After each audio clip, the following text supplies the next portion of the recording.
What's up, everybody? And on today's Bias Hard Take, got a good one for you guys because we want to break down the Packers 53-man roster. I kind of held off on this video because of the Micah Parsons rumors, and I wanted to see what that was going to look like. I had a really good feeling about that contract, that trade, and a good gut feeling, and it did happen. So we are now here to break down the Packers 53-man roster and a little bit about the 17-man practice squad. So, and the Packers did list 6 people on their injury list as well, with obviously some of those being Lloyd at running back. Imagine that already.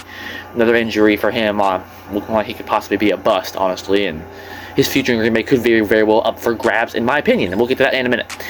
But obviously Christian Watson, his future could be up in grabs as well, honestly, started on that injury list. So other than that, there really were no surprises on the injury list, honestly. And at quarterback, there were a couple, actually a major surprise in my opinion. Obviously you had Jordan Love and Malik Willis, all your top 2 quarterbacks cemented in there. That's not changing, just straight up not changing. So, but I actually thought that Taylor Elgersma should have gotten the third-string job. He already knew the playbook a little bit, had been in the building, played really well in the preseason, in my opinion, had a lot of good moments, really every game he played in. And even Sean Clifford had moments. He had the game-winning touchdown against the Colts. I was there for that game. And had the game-winning rushing touchdown to go in for the win. And multiple years in our system in Green Bay, and they decided not to go with either one of them, and instead went with Clayton Tune, a former 5th-round pick in 2023, and had 2 years in the Arizona Cardinals. His career stats are 2 interceptions, 1 fumble lost. He did have a 1 rushing touchdown, and his total for his career 14 for 23 for 70 yards. So he has 1 total touchdown and 3 total turnovers. Has never passed for a touchdown. No major playing time, honestly. And really, though, honestly, I mean, people brought Malik Willis in. People thought that was a stupid decision, too. Oh, Malik Willis is horrible in Tennessee. Oh, he's trash. Oh, now it turns out he's probably a top 5, definitely a top 5 backup in the league. You could argue top 3 backup in the NFL. And had a really good wins last year for us against the Titans and Colts. So if there's one thing I trust about Green Bay, it is the quarterback position, because we've done that, obviously, very well over history. Barstar, Brett Favre, Aaron Rodgers, Jordan Love. Just saying. So if I trust Matt Flynn, even probably one of the greatest backups of all time, we got that man paid twice. I would argue he would maybe be the best backup of all time. Probably Ryan Fitzpatrick. But Matt Flynn's definitely up there in that conversation. Absolutely. So Green Bay gets the quarterback position right most time. Starter, backup, doesn't matter. I mean, at one point we had Kurt Warner and Mark Brunell as backups. Like, the Packers, no quarterback. So if I trust Green Bay, they're bringing Clayton Tune in on the practice squad anyway. He's a 3rd-string quarterback, so let's not act like it's this major roster move. Nothing like that. But I am surprised it was not Elgersma, and I did want to talk about that. But Green Bay does have 3 quarterbacks in the building. Clayton Tune, who does have a little bit of NFL experience, and Matt LaFleur probably going to want to develop him, work with him a little bit. And hopefully we never have to see him play, obviously. But Green Bay did go with Clayton Tune at quarterback. And then at running back, we have Josh Jacobs, obviously. Like I said, Marshawn Lloyd back on the injury list, and they brought back Emmanuel Wilson, who I absolutely love. Emmanuel Wilson, he's been one of the best Packer backup running backs we've had the last couple of years, and Chris Brooks made some plays in preseason as well. So, and Abdi Akanda, that running back we had as well, who made plays during the preseason, was signed to the practice squad. So he had really good moments in the preseason as a good kick returner, which Green Bay is still kind of looking at that. And Nixon has said he doesn't want to really do that. He's one of our top corners. Do you want him doing that? We're not going to have Hardman doing it, which we'll get to him in a minute, because we signed McCole Hardman to the practice squad as well, so he won't be available on the 53-man roster. So they signed Abdi Akanda, possibly off his kick returning ability, to the practice squad. So I wonder, really, with Green Bay having definitely 2 NFL-ready running backs with Jacobs and Wilson, and Chris Brooks on the roster, who's looked very good at times in the preseason as well, how much more of a leash does Marshawn Lloyd have with this injury?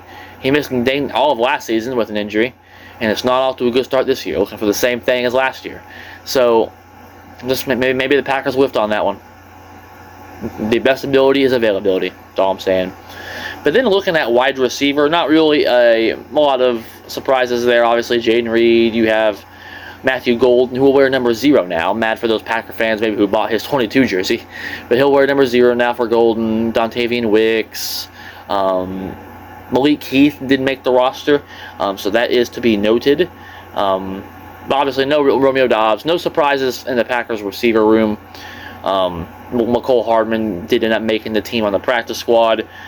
Well, the biggest surprise for me is the Packers kept 4 tight ends, which I guess that maybe shouldn't be as surprising because you got to take special teams into consideration here. Guys on the field goal team, guys on the punt block team, return team. You have all sorts of special teams players.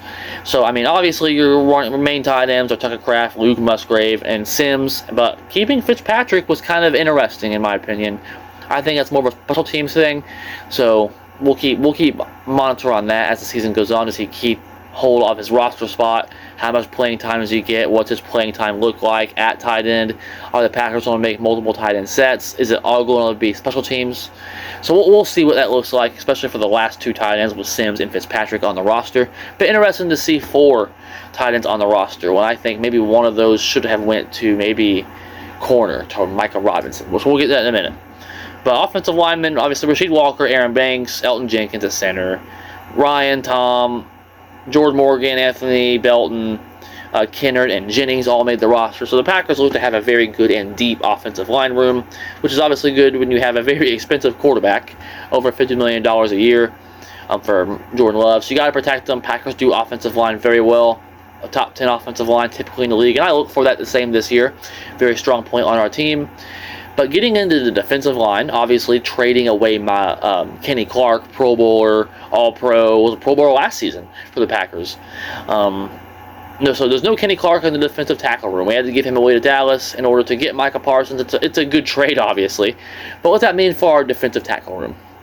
I don't think the Packers really are hurting as bad. We're going to have Wyatt step up, the player, I believe it was, it's Wyatt from Alabama.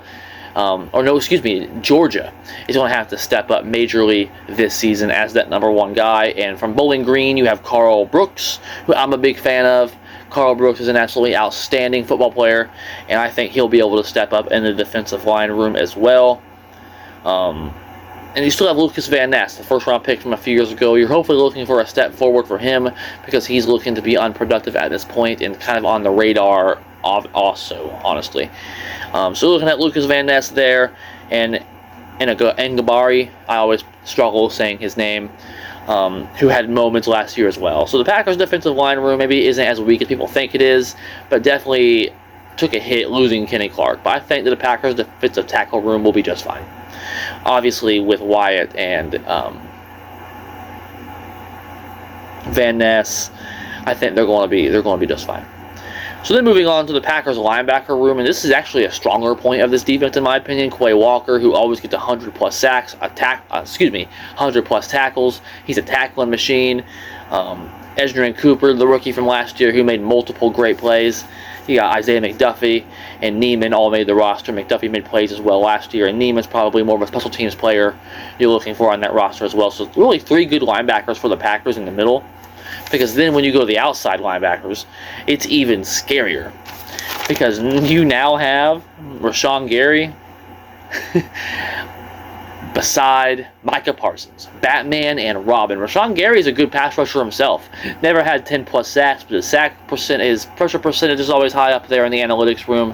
He's been a Pro Bowler last season also, and multiple times been the Packers' number 1 guy for many years. And I've always said that he's more of a number 2 pass rusher in my opinion.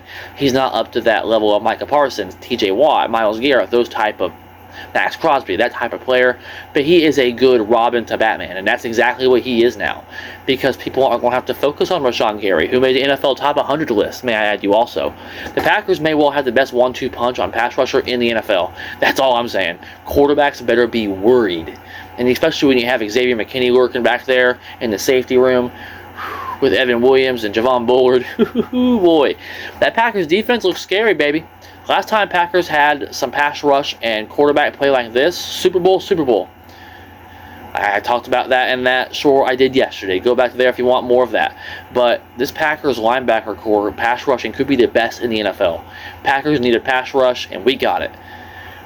So, speaking of that, we're going to get into a little bit of the sadder stuff. We got into the safeties, and the safeties are great. Like I said, you got Zane Anderson and Oladipo as who made the roster also. And Zane Anderson made plays last year. And the Oladipo, I think, is more of a special teams player. But that safety room is great. I worry about the corner room. Packers also have the best pass rush in the NFL, but I think their safety rooms kind of will make up for the lack of corner depth, because yes, you have McKinney, you have Evan Williams and Javon Bullard, but Williams and Bullard have both been able to play. They're kind of a cheat code because we have 3 of them, and we want to plug one of them in at corner, I believe. And we have Nate Hobbs, so hopefully he's ready for the first week of the season. We'll have to monitor that. Give him big money. Been a good player over his career with the Raiders. And obviously you have Nixon, Keyshawn Nixon, who's made good plays at corner last year, showing moments. Carrington Valentine returns. Bell Melton, the former receiver, made the roster in the corner room, and the corner room's kind of soft. And then you have Hayden. I don't know how to pronounce that one, honestly, but made the roster as well. So really 4 corners. You have Nixon, Hobbs, Valentine, Bell Melton, who are looking at playing time, but you also have, like I said, Bullard or Evan Williams looking to sort of slot into that one of those corner roles, in my opinion. So really you have 3 corners with the cheat code, like I mentioned a minute ago, and Nixon and Nate Hobbs. Packer corner room is kind of the weaker point of this team, weakest point in my opinion.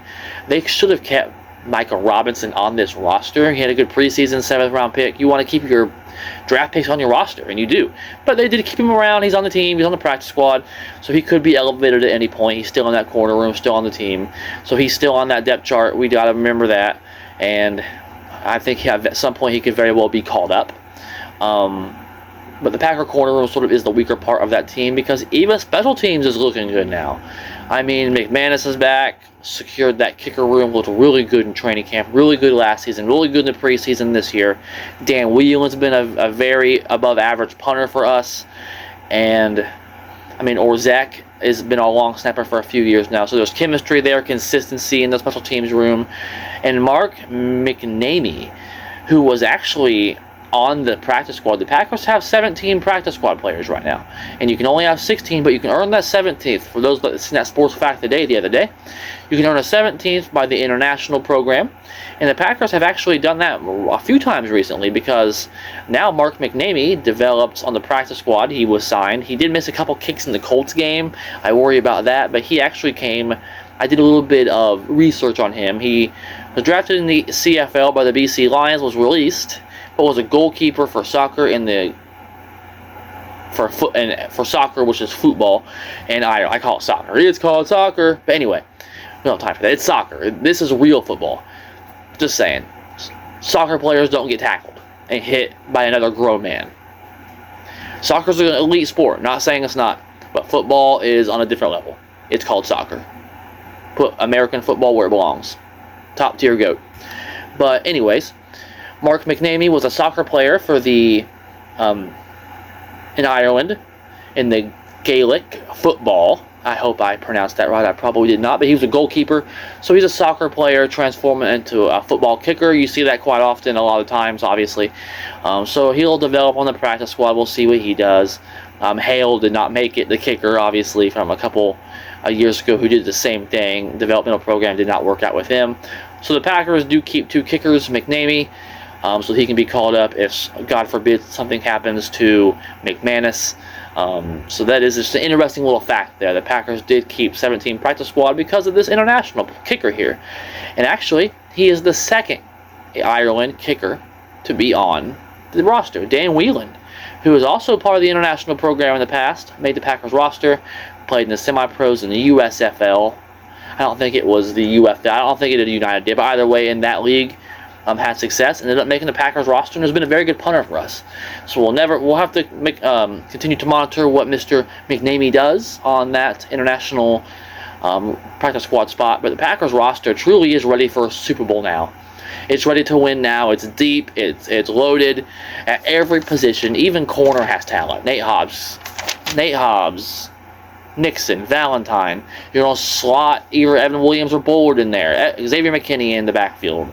Best pass rush in the NFL. I mean, George Love, top 10 quarterback. Best running back in the NFC North, Josh Jacobs. Best receiver in the draft. The Packers are loaded with Golden. So the Packers are loaded. They're ready to go now. Jaden Reed had over 1,000 yards 2 years in a row. Total scrimmage yards. Yes, that includes rushing, punt return, all of it. How many yards did you individually cover for 2,000-yard seasons for total yardage with Jaden Reed, underrated receiver, Romeo Dobbs. Packers got a team. We're ready to win a Super Bowl right now, and that's what I expect, to be in the competition for the Lombardi Trophy. No excuse otherwise. Otherwise, there's been reports that Gutekunst and Matt LaFleur could be on a shorter leash than people may think. Mark Murphy's not in charge no more. Mr. Ed Policy is. And he's already shown he's not afraid to go for a massive swing, and I love to see it because the Packers got Micah Parsons and the best pass rushers in the NFL. Going to have a top 10, top 12 offense in the league, best running back in the North. We're coming for a Lombardi, baby. This 53-man roster is deep, one of the deepest in the league. I just gave you 100 reasons why. Packers, Super Bowl contenders, babies. That's all I'm saying. Eagles should be sweating it out right now. Until next time, boil her up. Let's go Heat.